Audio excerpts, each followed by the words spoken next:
সুপ্রিয় দর্শক, আজকে আপনাদেরকে শিয়ালের বাড়ি দেখাবো। প্রচুর পরিমাণে শিয়াল কিন্তু এই জায়গাটা আছে, প্রচুর পরিমাণে শিয়াল। মিনিমাম 20 থেকে 50টা শিয়াল আমি দেখছি একসাথে ঢুকছে এই জঙ্গলটার ভিতরে। জঙ্গল দিচ্ছে এখানে কিন্তু প্রচুর পরিমাণ ধন জায়গা। আপনি যাইতেই থাকবেন, আমার সাথে থাকুন চুপচাপ। আমি আপনাদেরকে দেখাবো কতগুলো শিয়াল একসাথে দেখাই, শুধুমাত্র ধৈর্য ধরে দেখবেন। এইখান দিয়ে আমি যাবো, একদম জঙ্গলের ভিতরে ঢুকে যাবো, ধৈর্য ধরে দেখতে থাকুন। এই জায়গাটা দিয়ে এখন আমি যাবো। এই জায়গা দেখেন শিয়ালের চলাফেরা, শিয়ালের পাল্টা প্রচুর পরিমাণ শিয়াল আছে এখানে। চুপচাপ সবাই থাকেন, ইনশাল্লাহ দেখানোর চেষ্টা থাকেন। আসো আস্তে আস্তে।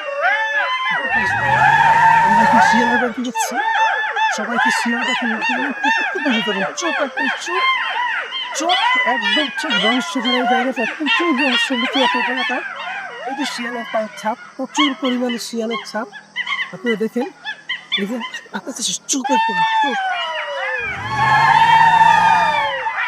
দূরে একটু দেখানোর চেষ্টা করো। দেখা যাবে না? আচ্ছা ঠিক আছে, চলো।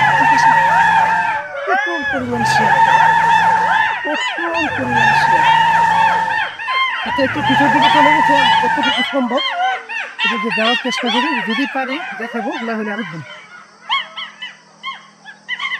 তো যাই হোক, শিয়াল সম্ভবত টের পেয়ে গেছে, আমরা সেখানে চলে আসছি। শিয়াল সম্ভবত টের পেয়ে গেছে, এরা ওই ভিতরে চলে গেছে। ভিতরে যাওয়া সম্ভব না এখন আর, কারণ আমি বিকেলবেলা আসছি। বিকেলবেলা না হইলে ঠিকই দেখাইতে পারবো অন্য একদিন আপনাদেরকে। এই যে দেখো, এই দিক দেখাও কেমন, দেখুন এই যে দইঞ্চা গাছের ফাঁক দিয়ে আর কি সাপ থাকে, শিয়াল থাকে, সবকিছু অ্যাভেলেবেল থাকে। আপনাদেরকে আরেকদিন দেখাবো সবকিছু এসে এখানে কি পরিমাণ শিয়াল এখানে থাকে, সবকিছু কিন্তু আপনাদেরকে দেখাবো আল্লাহর রহমতে। তো সবাই থাকবেন, ইনশাআল্লাহ একটা ভিডিও দেখবেন। আজকে এগুলো চলে গেছে, আমরা যাওয়া সম্ভব না, প্রচুর কাদা আছে। আরেকদিন গোসলের আগে এসে সবার সবকিছু